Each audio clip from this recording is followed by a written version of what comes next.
የነዚህ ልጆች ነፍስ ትጣራለች። ደማቸው በከንቱ ፈሶ እንዳይቀር ይሄን እርምጃ የወሰደ ያዘዘ የገደለ ያስገደለ ፍርድ እንዲቀርብ እንፈልጋለን። አንድ ብር 3 ሰዎች ብቻ ገንዘብ ላኩ። ያው አንድ ብርም ገንዘብ ነው እና አንድ ብር ያለ ማቋረጥ የወለዳቸው ሁለተኛ መታም የወለደችዋም እየደወለች ብዙ ነገር ሁሉ ማስረጃዎች አሉኝ፣ ፎቶዎች አሉኝ። ፖስት አረጋለሁ። ነገም ይሄ ነገር ፖስት ከተደረገ በኋላ መጥቶ ሊገለኝ ይችላል። ሰላም ጤና ይስጥልኝ። እንዴት አደራችሁ? እንዴት ዋላችሁ? እንዴት አመሻችሁ? ከመሸ ተመልሼ መጣሁኝ። ወቅታዊ ነገሮችን አፕዴት ማድረግ ያለብን ነገሮች ላይ መደራረግ ስላለብን ነው። ደግሞ አንዷ የድረሱልኝ ጥሪ አስተጋብታለች። ምንድነው ኬዞ የሚለውን ነገር እንመለከተዋለን። ከዛ በተጨማሪ እንግዲህ ጉራጌ ክልል ስለተፈጸመው ነገርና ታዬ ቦጋለ አንድ ያነሳው ሀሳብ አለ። እስከ ፍጻሜ ድረስ ተመልከቱት፣ ለብዙዎችም ሼር አድርጉት። መሰረት ሚዲያ አሁን ያጋራ መረጃ አለ እንዳሰዋለን። ከዚህ እንጀምር።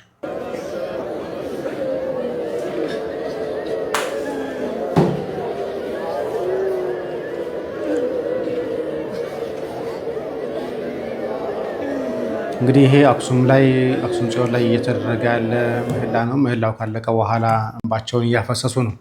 በአንጻሩ ደግሞ ስርዓተ ቤተክርስቲያን ጉዳያቸው ያልሆነ ቤተክርስቲያናችን ክራርን አትፈቅድም። በነገራችን ላይ በሲኖዶስ በወጣው ሕግ መሰረት የተፈቀዱ 7 የዜማ መሳሪያዎች ናቸው። ክራር አልተፈቀደም። ነገር ግን ጳጳሳት ባሉበት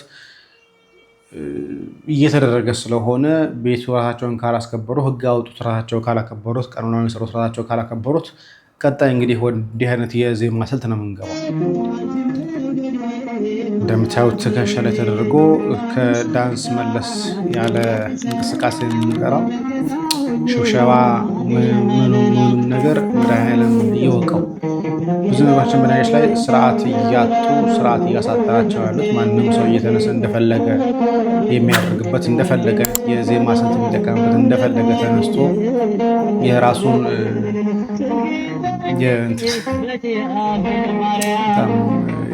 ያናዳር። በነገራችን ላይ ብዙ ጊዜ ያየናቸው የስርዓት አልበኝነት በቤተክርስቲያናችን ውስጥ እየተፈጸመ ያሉ በጣም ይመናቸው። ይህም ብቻ አይደለም። ቀጣይ ይሄን ቪዲዮ ተመልከቱ። መስቀል ለምን አንገታችሁ ላይ ታደርጋላችሁ ይሉ ነበር። አሁን ግን መስቀል ተሸክሙ ይላሉ። እንጨት ነበር የምታመልኩ ሲሉ ነበር። አሁን ደግሞ እንጨት ተሸክሟል እነሱ። እግዚአብሔር ይመስገን ለዚህ ክብር አበቃን። ወንድሜ ሚካኤል ገና ደግሞ ትመለሳለህ። ማርያም ወንድሜ ነኝ ማርያም ቤት ነው። ማርያም እንጨት ነበር የምታመልኩ ነበር። አሁን እንጨት ይዞ እየዞረ ነው። ኧረ እባካችሁን ኧረ ስለ ወንድማችን ራማ ስነደባትር አዲስ ዜና አለ። ወይም ደግሞ ስለ መምህር ኤርሚያስ ሲሳይ ገላ ነው። ይህ ወንድማችን እንግዲህ ብዙ ነገሮችን የቤተክርስቲያኖችን ጉዳይ ለምእመኑም እንዲሁም ለቅዱስ ሲኖዶስ ለጠቅላይ ቤተ ክህነት ሲያደርስ ከሚቆዩ ወንድሞቻችን አንዱ ነው። በአሁኑ ሰዓት ላይ በእስር ይገኛል። የታሰረበት ምክንያት የሰዋስው ብርሃን ኮሌጅ ዋና አስተዳዳሪ የሆኑት ብፁዕ አቡነ ሕዝቅኤል ናቸው ያሳሰሩት። እንዲታሰር ያደረጉበትን ምክንያት ምንድነው? በሰዋስው ብርሃን ኮሌጅ የራሳቸውን ዘመድ ሌላ ሰው አባረው ቀጥረው ነበር። ይህ ብቻ ሳይሆን በኮሌጅ ውስጥ እጅግ በጣም ጭምልቅልቅ ያለ ከገንዘብ ጋር የተገናኘ ብልሹ አሰራር አለ እና ወንድማችንን ከከሰሱት በኋላ ፍርድ ቤቱ ስላላመነበት በዋስትና መብት እንዲወጣ 15 ሺህ ብር ከፍሎ ተወስኖለት ነበረ። ተከፍሏል። የዋስትና ብሩም እንዳይወጣ ተደርጓል። ይህ ደግሞ የሆነበት ምክንያት ደግሞ በአቡነ በርገር ምክንያት ነው። ወደ ማዕከላዊ ሄዶ ነበር። ምን እንዳረገ ባናቅም ወንድማችን ራማ ስነደባትር እንዳይወጣ ተደርጓል። ሌላው ወንጀል አለ እንፈልገዋለን በማለት ማለት ነው። ፍርድ ቤቱ ይታያችሁ ዋስትና መብት ፈቅዶ እንዲወጣ ተፈቅዶለታል። ግን አሁንም ድረስ በእስር ይገኛል ወንድማችን። ጠቅላይ ቤተ ክህነቱና ቅዱስ ሲኖዶስ ስለ ሰዋስው ብርሃን ኮሌጅ አሁንም አቤት እንዲል እንፈልጋለን። የአዲስ አበባ ሀገረ ስብከትን እንዳየሁን ወንድማችን እግዚአብሔር ካንተ ጋር ይሁን። አምላክ ወላዲተ አምላክ ቅፍ ድግፍ ታድርግህ። ይሄኛው አንድ ጉዳይ ነው። እንግዲህ ስለ ቤተክርስቲያን መጮህ በነገራችን ብዙ ጊዜ ተናግሬያለሁ። በዚህ ሚዲያ ተከታታዮች እኔ ኢትዮጵያ ውስጥ ብመለስ ከመንግስት ይልቅ እንፈራው ቤተ ክህነትን ነው። ቤተ ክህነት ስለ ቤተክርስቲያን የሚዘግቡ ሰዎችን እንዴት አድርገው አሳደው እንደሚያስሩ እናውቃለን። አሁን ይሄ የሰራ ወንድማችን ዳዊት ራሱ ከዚህ በፊት አስሮ ነበር። የቤተክርስቲያን መረጃ በመስራቱ በመዘገቡ ኦርቶዶክሳውያን እንዲሆኑ ቤተክርስቲያን እንዲሆኖች የሚለው መረጃ መስራቱ ምክንያት እስር ቤት የገባ ነው። ስለዚህ እናውቀዋለን። ሌላኛው ስርዓት አልበኝነት ደግሞ ኮፒ ሊንክ ሼር ፖስት እያደረጋችሁ ለብዙዎች እንዲዳረስ አድርጎ። ባለፈው ሰሚነሽ ላይ የተደረገው ነገር ልክ እንዳልሆነ ተናግሬ ነበርና አንዳንዶቻችሁ ምን ችግር አለው ስትሉ ነበር። ቤተክርስቲያን ላይ የሚደረግ የስርዓት ጥሰት አንድ ቦታ ላይ ይበቃል ተብሎ ተነግሮ ካልቆመ በስተቀር ሁሉም ልክ መስሎት በየመሰለው መንገድ ቤተክርስቲያንን ስርዓቷን እየጣሰ ይኖራል። አሁን እነዚህ ሰዎች ተመረቁ፣ ልጅ ትመስለኛለች፣ እሱም ተመርቋል። ግን ደግሞ ወንጌል አለ፣ ጥላ አለ፣ ዘማሪያን አሉ። ይሄ ሁሉ ነገር ለምንድን ነው? ለማን ነው ይሄንን የምታደርጉት? እንዲያደርጉ ብሎ ያዘዛችሁስ መጽሐፍ የትኛው መጽሐፍ ነው? ወይስ በራሳችሁ ተነስታችሁ ስርዓትን መስራት ጀምራችኋልን? ከየት ነው ይሄንን ስርዓት ሲያመጣችሁት ብለን ብንጠይቃቸው ምንም አይነት መልስ አይኖራቸውም። በቃ አንድ ሰው ተመረቀ፣ የሚወዱት ሰው ነው፣ ግን ካህናቱን ብድግ ብለው ወንጌልን ይዘው ጥላን ይዘው በየአዳራሹ ይንከለከላሉ። ይሄ አይነት ስርዓት መቆም መቻል አለበት። ባለፈውም ሰሚነሽ ላይ የቆም ብዬ ስናገር የነበረው ይሄንን ነው። ለምዕመናን እንዲሁም ለዲያቆናት ለካህናትም ቢሆን ከብፁዓን ሊቃነ ጳጳሳት ውጪ ወንጌልና ጥላ ይዛችሁ አትውጡ። ይሄ ከየት የመጣ ስርዓት ነው? ከየት ሳገኛችሁ? ለምንድን ነው ቤተክርስቲያንን ስርዓቷን ደጋግማችሁ የምትጥሱት? እናንተ በብዙ ስልጣን ላይ ቤተክርስቲያኒቷን እንመራለን ብላችሁ የተቀመጣችሁ ስለምንድን ነው ስርዓት ቤተክርስቲያን ሲጣስ የማይነዳችሁ? ለምንድን ነው የማይሰማችሁ? ይሄ ነገር ተገቢ አይደለም። ማንም ሰው ስለተመረቀ፣ ማንም ሰው ስላገባ፣ ማንም ሰው ልደቱ ስለሆነ ወንጌል ጥላ እያወጣችሁ መስቀል ይዛችሁ የተገኛችሁ የቤተክርስቲያንን ክብር በዛ ሰውዬ ልክ ዝቅ ባታደርጉት መልካም ነው። ይሄ ነገር ሊቆም ይገባል። ይሄ ነገር ምዕመናን ማውገዝ መቻል አለባችሁ። እኛ ወንጌልም ጥላም መስቀልም ማውጣት ካለብን ለቅዱስ ፓትርያርኩ አለበለዚያ ለብፁዓን ሊቃነ ጳጳሳት ነው እንጂ በየቤቱ በየአዳራሹ በየመንገዱ ወንጌል ጥላና መስቀል ይዛችሁ አትዞሩ። ይሄ የትም መጽሐፍ ላይ ተጽፎ አይገኝም። ስርዓትም አይደለም። ስርዓተ ቤተክርስቲያንን ተማሩ። ዘማሪያኑ ስለተጠራችሁ ብቻ እየተጎተታችሁ አትሄዱ። ቢያንስ እናንተ ሰንበት ተማሪዎች ተምረናል ብላችሁ የምታስቡ ከሆነ ይሄን ስርዓት ከየተመጣችሁ ብላችሁ አባቶችን ጠይቁ። አባቶች መልስ ከሰጧችሁ መልካም፣ ካልሰጧችሁ ግን እናንተ ከዛ ነገር የመሳተፍ ግዴታ የለባችሁም።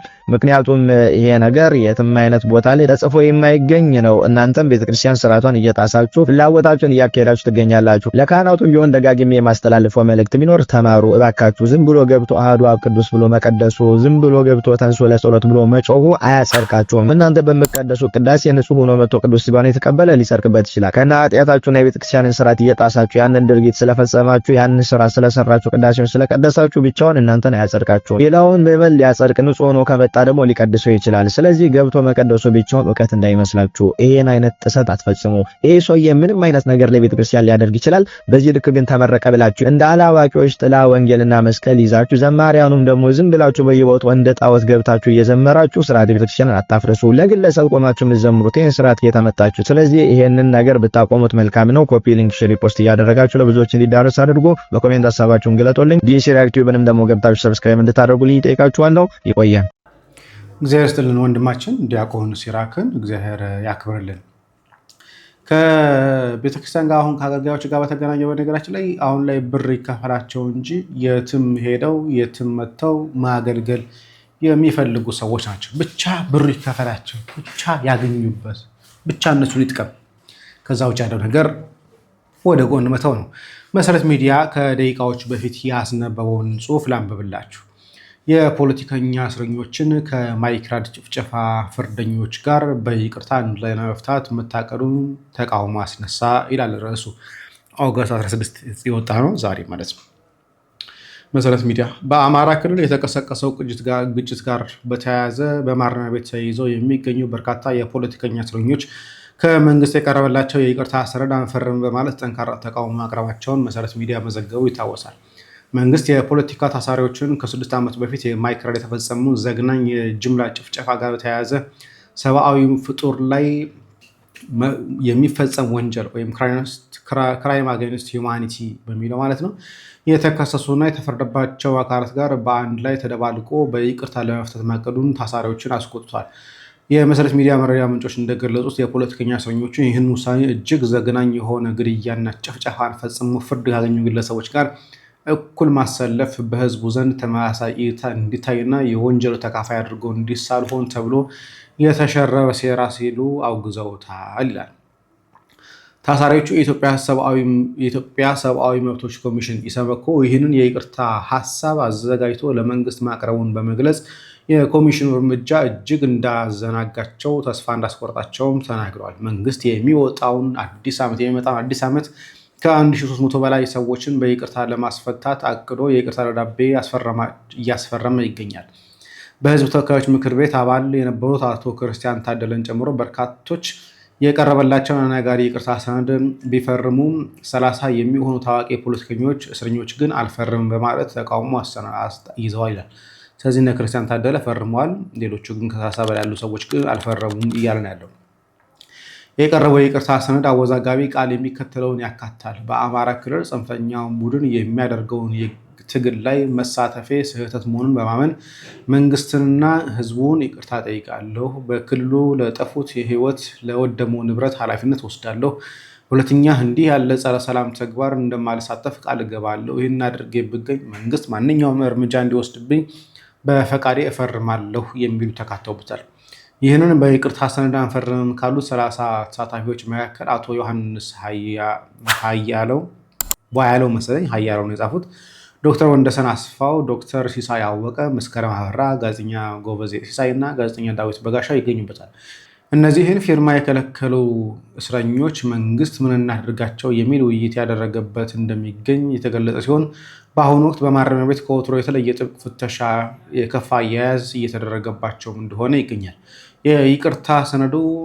የይቅርታ ሂደቱ መነሻ ከ6 ወር በፊት በኢሰመኮ ኮሚሽን አቶ ብርሃኑ አዴሎ ማረሚያ ቤቱን በጎበኙበት ወቅት የገቡትን ቃል እንደነበርና በመቀጠልም ከጠቅላይ ሚኒስትሩ ዘንድ ፈቃድ ማግኘታቸውን በመግለጽ ተሳታፊዎችን ተወካይ ኮሚቴ እንዲመርጡም ተደርጎ ነበር። ነገር ግን በአሁኑ ወቅት መንግስት የቀረበውን ይቅርታ ቅድመ ሁኔታ አያያዝ ከባድ የሰብአዊ መብት ጥሰት ፈጻሚዎች ጋር በመደባለቁ በፖለቲከኛ እስረኞች በሰብአዊ መብት ተሟጋቾች ዘንድ ከፍተኛ ተቃውሞን አስነስቷል ይላል።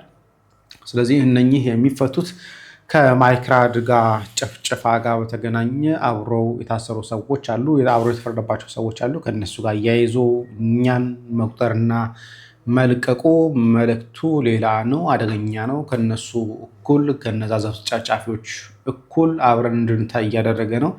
ይሄ ደግሞ የመንግስት ሆን ተብሎ የተሰራ ሴራ ነው የሚል ነገር ነው የቀረበው። ምን ትላላችሁ? ሀሳባችሁን በኮሜንት ላይ አሳውቁኝ። እንግዲህ መሰረት ሚዲያ ከደቂቃዎች በፊት ያወጣው መረጃ ስለሆነ የአንዲት እህት ቪዲዮ በጣም እየተሰራጨ ነው ያለው። እሱን እንመልከትና ሁለት ጠንካራ ሀሳቦችን እናነሳለን። ለእኔስ ከመሞቴ በፊት ድምፅ አትሆኑኝም?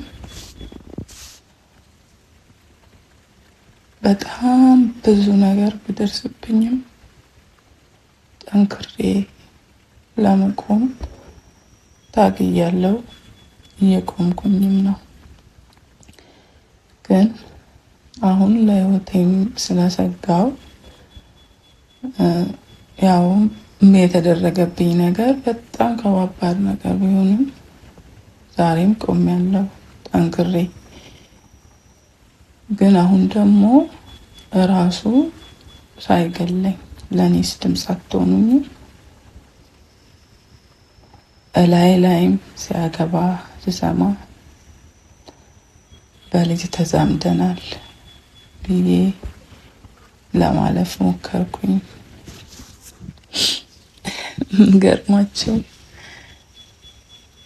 ያገባትም ሴትዮ ደውላ ስሰድበኝ በሷም እሱ እንግዲህ እንትን ብሏትም ሊሆን ይችላል ስሰድበኝ ብዙ ነገር ስደርስብኝ ዝም ያልኩት ልጆች አሉኝ፣ ለልጆቼ ልኖር ብዬ ነው። 3 ልጆች አሉኝ፣ 2 ወንድና 1 ሴት።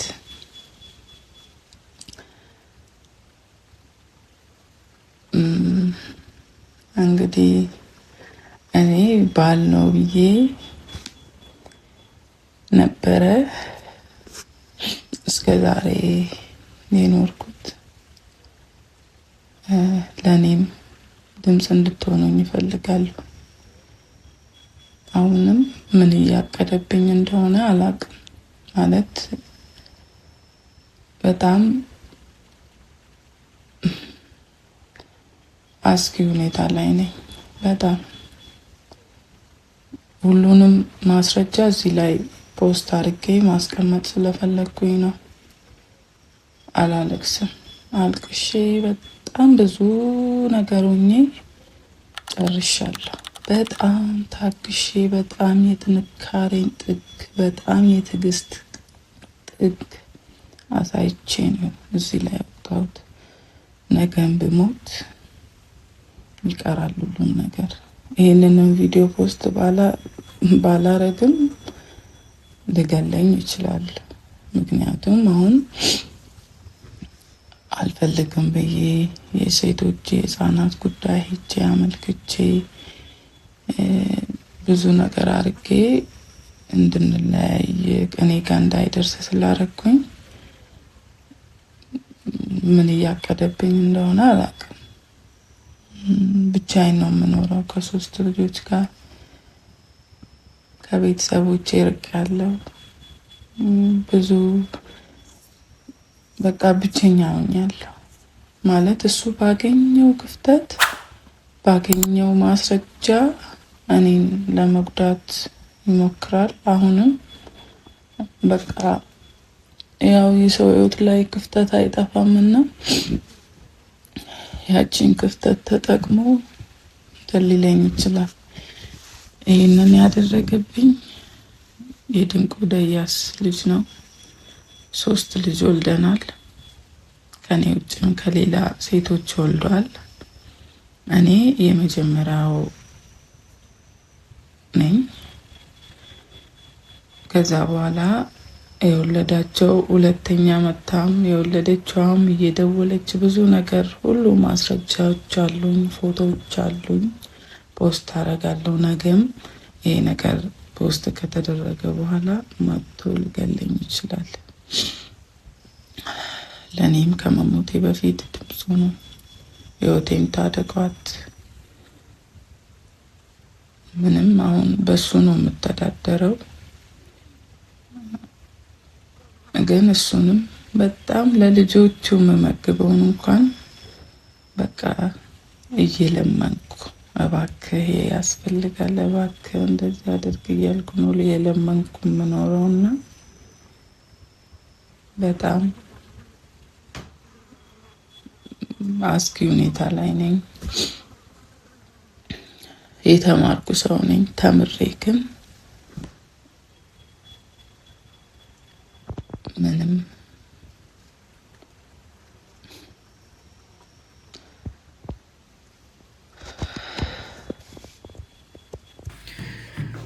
እንግዲህ እንደሰማችኋት የድንቁ ደያስ ልጅ የመጀመሪያ ሚስቱ ነኝ፣ ልጆችም አለኝ። ነገር ግን ሌላ ሚስት ስላገባ ተለያይተናል። በዚህም ምክንያት እኔን ሊገለኝ እያሰበ ነው።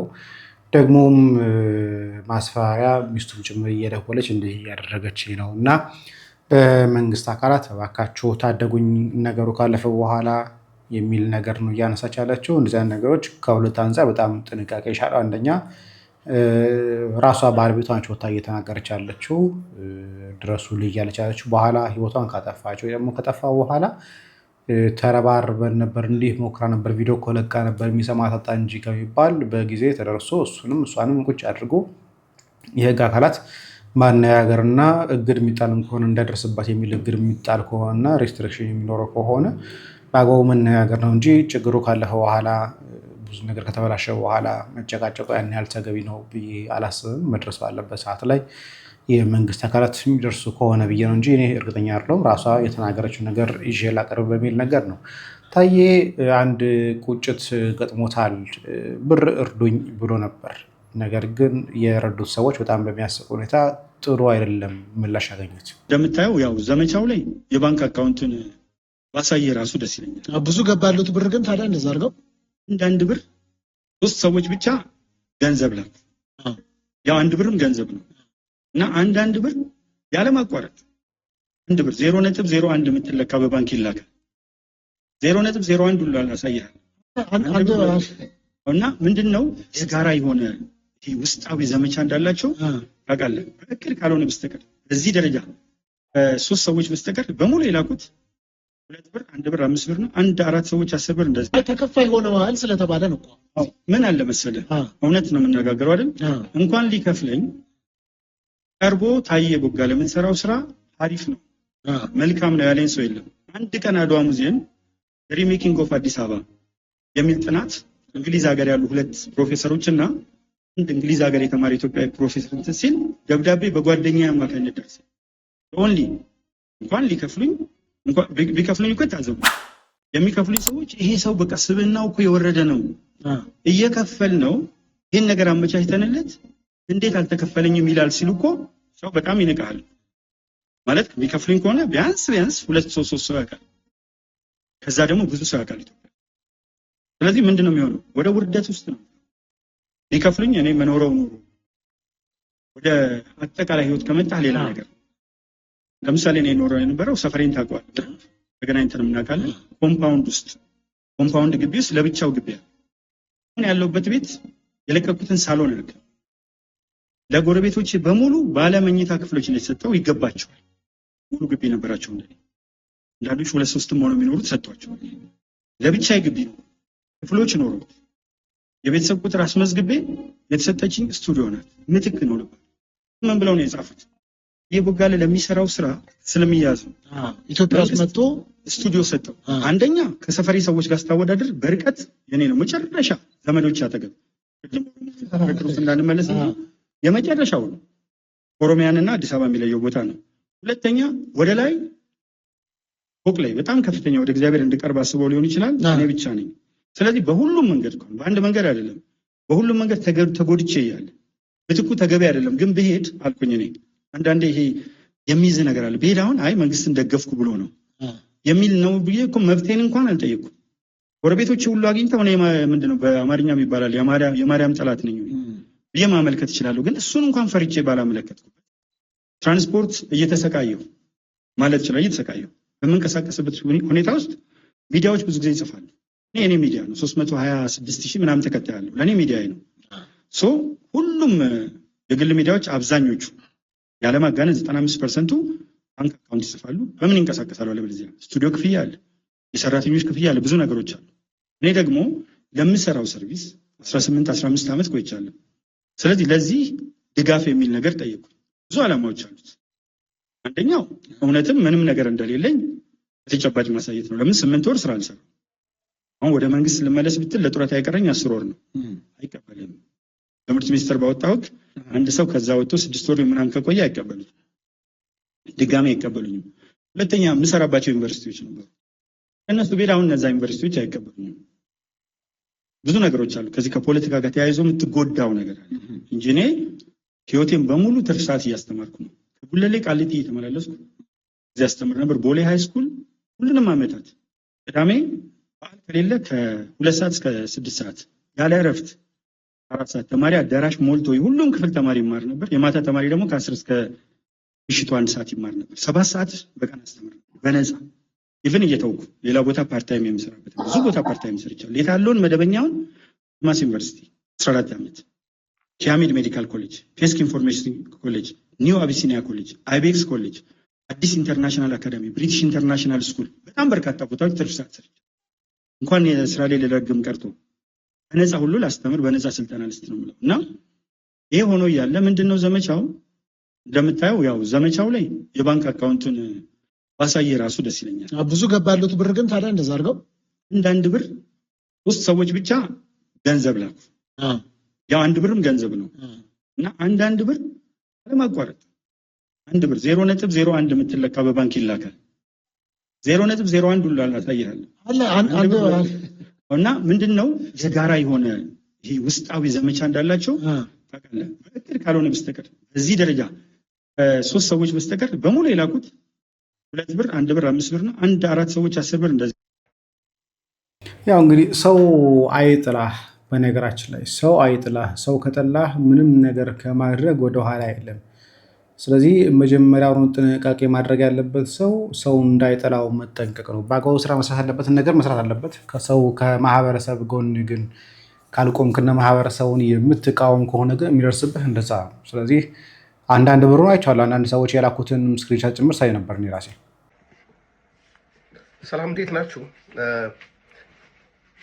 እነዚህ 3ቱ በመካከላዊ ኢትዮጵያ የተገደሉ ፋኖ ናችሁ ተብለው ከተያዙ በኋላ ስለተገደሉ ወጣቶች አንድ ቪዲዮ ሰራውና ሪከርድ አድርጌው በቃ እንትን አልኩት። አሁን እሱን ድሌት አልኩት። በጣም ስሜታዊ ስለሆንኩኝ ለሰው አእምሮ በመጠንቀቅ ለታናናሾች መጥፎ አርአያ እንዳልሆን ብዬ የሚያቁኝም ሰዎች እንዴ ምን ሆነ እንዳይሉኝ ብዬ ስሜታዊነቴን ተቆጣጥሬ ይሄን ቪዲዮ ድጋሚ ለመስራት ወሰንኩኝ። እኔ የኢትዮጵያ ማህበረሰብ በደንብ የምገነዘብ ሰው ነኝ። ብዙ ቦታ ነው የኖርኩት፣ በብዙ ህዝብ መሀል ነው የኖርኩት፣ በደንብ ይገባኛል። ግን ትውልዴ ጉራጌ ነኝ። የጉራጌን ስነ ልቦና በደንብ ነው የማውቀው። እኔ ከተወለድኩ ጀምሮ እስከ ዛሬ ድረስ ሰው በሰው ተገደለ ሲባል አልሰማውም። እዛ አካባቢ በጣም ሬር የሆነ ሊኖር ይችላል በአጋጣሚ እንጂ በጣም በታቀደ መንገድ ሰው ተገደለ ሲባል፣ ምክንያቱም በኢህአፓ ጊዜ ጥቂት ሰው ነው የተገደለው። የተገደሉት በገስግስ ገብረ መስቀል በሚባል ሰው ነው የተገደሉት። ያ ነገር በጣም ህዝቡ አምርሮ ስለጠላው አይደለም ይሄ እንደሌላ ቦታ በደም መበቃቀል ምናምን የሚባል ነገር የለም። መሳሪያ ይዞ መገኘት ራሱ እንደ ነውር የሚቆጠርበት ቦታ ነው። መሳሪያ አስፈላጊ አይደለም ሰላም በሆነ ቦታ ላይ። እነዚህ የተገደሉ ሰዎች የገደሏቸውም ያዘዙትም ሰዎች ጉራጌ እንዳልሆኑ ነው መረጃ ያለኝ። በምን ሞራል በምን ህግ ነው አንድ ሰው የተያዘን ሰው መልሰ የምትገለው?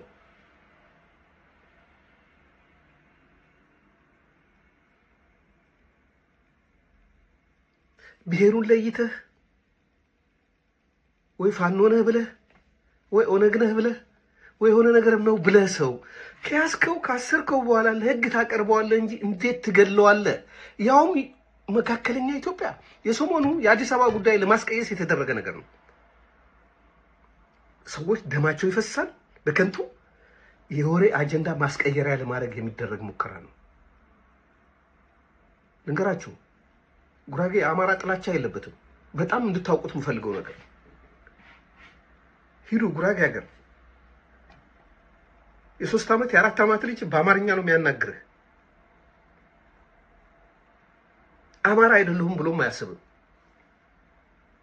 ጉራጌ የብሔር ችግር የለበትም። እንድታውቁ የምፈልገው የኦሮሞም ጠላት አይደለም፣ የአማራም ጠላት አይደለም፣ የትግሬም ጠላት አይደለም። የጉራጌ ትኩረቱ ስራ ነው። ከልጅነቱ ጀምሮ ቢነገረው ስለ ስራ እንጂ ስለ ብሔር አይደለም። በሄደበት ቤት ይሰራል፣ በሄደበት ማህበረሰብ ውስጥ ይቀላቀላል፣ ያገባል፣ ይዋለዳል። ከትንሽ ይነሳል፣ ትልቅ ይደርሳል። እንደዚህ አይነት ቆሻሻ ጠባሳ ነገር በጉራጌ ስነ ልቦና የሚደረግ አይደለም። እዛ ጉራጌ ሀገር ውስጥ አሁን አበሽከ የሚባለው ቦታ ወረዳው የአማራ ወረዳ ነው። ምክንያቱም ያኔ በደርጉ ዘመን የሆነ 77 አካባቢ ሰዎች በድርቅ በተጎዱበት ጊዜ ከአማራ ክልል መጥቶ የሰፈሩ ሰዎች ናቸው።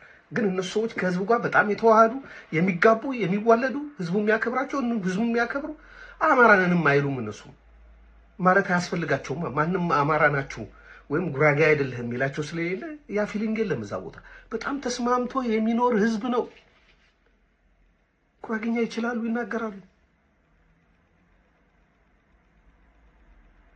እንዴት እዛች ቦታ ላይ እንደዚህ ቆሻሻ ነገር ሊደረግ ይችላል? የዛ ቦታ ባለስልጣን የሆናችሁ ሰዎች ይሄን ያደረገ ሰው ለህግ ማቅረብ ካልቻላችሁ የእናንተ እጅ አለበት።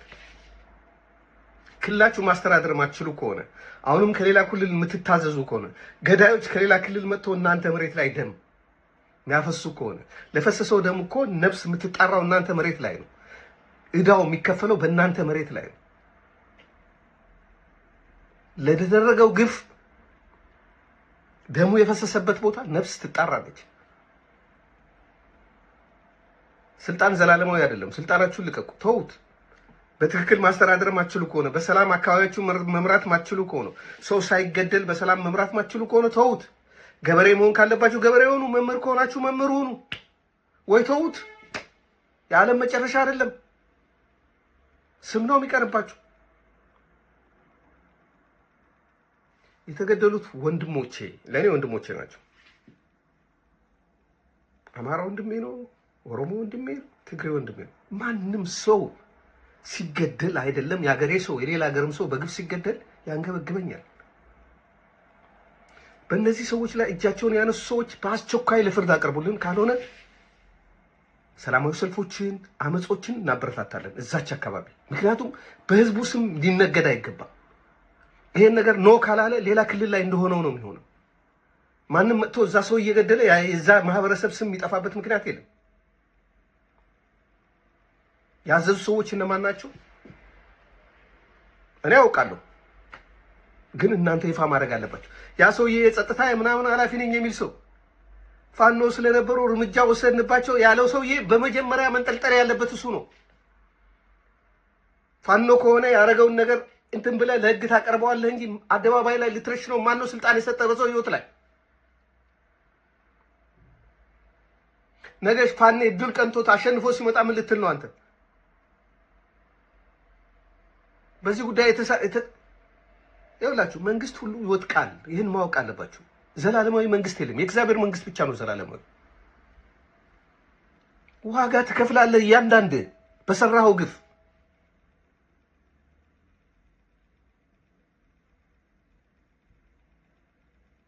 የእነዚህ ልጆች ነፍስ ትጣራለች። ደማቸው በከንቱ ፈሶ እንዳይቀር ይሄን እርምጃ የወሰደ ያዘዘ፣ የገደለ፣ ያስገደለ ፍርድ እንዲቀርብ እንፈልጋለን። ይሄ ሁሉም ጉራጌ በዚህ ጉዳይ ላይ አንድ ነው ሀሳቡ።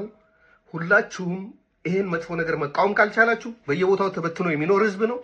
እያንዳንድ ቤት ይንኳኳል። ከዛ በኋላ ለግፈኞች እድል አትስጡ። ለክፎች ለመጥፎች እድል አትስጡ። የንጹሃን ደም ማፍሰስ ይቁም። ይህ የጉራጌ ስነ ልቦና አይደለም። ጉራጌም አላረገው። ያረጉትን አጋልጡ። ስላዳመጣችሁኝ አመሰግናለሁ። የንጹሃን ደም በነገራችን ላይ ሁሌም ቢሆን ይጣራል። ግፍ ተቀብሮ አይቀርም። ግፍ ታምቆ አይቀርም። ዛሬ በእኔ ባይደርስ ነገ በእኔ ደግሞ አለ። በወንድሞቼ፣ በእህቶቼ፣ በቤተሰቤ አሊያም ደግሞ በማያውቀው በቅርብ ሰው ላይ አይደርስም ልል የሚችልበት ምክንያት የለም። ስለዚህ ግፍን፣ የንጹሃን ሞትን ተቃውሙ። ለመታገል የገባው አምኖበት አስቦ ቆርጦ የገባ ስለሆነ ያን ያህል ምን የሚለወጥ ነገር ላይኖር ይችላል። ነገር ግን ከጉዳዩ ጋር ግንኙነት የሌላቸው በሰላም ገብተው ሰርተው ወጥተው የሚገቡ ንጹሃን ከሆኑ ግን በጣም ጥንቃቄ ይሻል። የምናደርጋቸውን ነገሮች በደንብ አድርገን ለይተን ማን ምን እያደረገ ነው የሚለውን ነገር ለማህበረሰቡ ለህዝቡ ማሳወቅ ግዴታ ነው ብዬ አስባለሁ። ደግሞ ማን ምን እንዳደረገ ጭምር ደግሞ ይታወቃል። ጥሩነቱ እሱ ነው። በተለይ በጉራጌ ማህበረሰብ ውስጥ ይነጋገራል። ኮሚኒኬሽን እንደ ሶማሌ ነው። በነገራችን ላይ ኮሚኒኬሽን ላይ ይለዋወጣል፣ መረጃ ይለዋወጣል፣ ይነጋገራል። ምን በየቀየው በየሰፈሩ ምን እየተካሄደ እንደሆነ ሁሉም ሰው ያውቀዋል። የማን ልጅ ምን እንዳደረገ ማን እዛ አካባቢ ላይ ይህን ነገር ሲሰራ እንደነበር ይተዋወቃል። የጊዜ ጉዳይ ነው። አንዱ ያወጣዋል የሆነ ጊዜ ላይ። የዛን ጊዜ ግን ከረፈደ እንዳይሆን፣ ነገሮች ከተበላሹ በኋላ ደረስን እንዳይባል ጥንቃቄ ይሻል። እንደዚህ አይነት ነገሮች መቼም ቢሆን ጥንቃቄ ማድረግ ተገቢ ነው። የሰው ሕይወት ላይ መቀለድ፣ በሰው ደም ላይ በተለይ ደግሞ በግፍ የሚገደሉ በንጹሃን ደም ላይ መቀለድ ነገ ዋጋ ያስከፍላል። ስለዚህ እነኚህን አካላት ፍትህ እንዲያገኙ ሁሌም ቢሆን መጮህ እንዳለብኝ ይሰማኛል። ሀሳቤ ይሄ ነው። ከማንም ጎን መሆን አልፈልግም። ግን ዛሬም ነገም ከነገ ወዲያም የንጹሃን ደም አይፍሰስ ባይ ነኝ። ሰላም እግዚአብሔር ከእናንተ ጋር ቸር ቆዩ።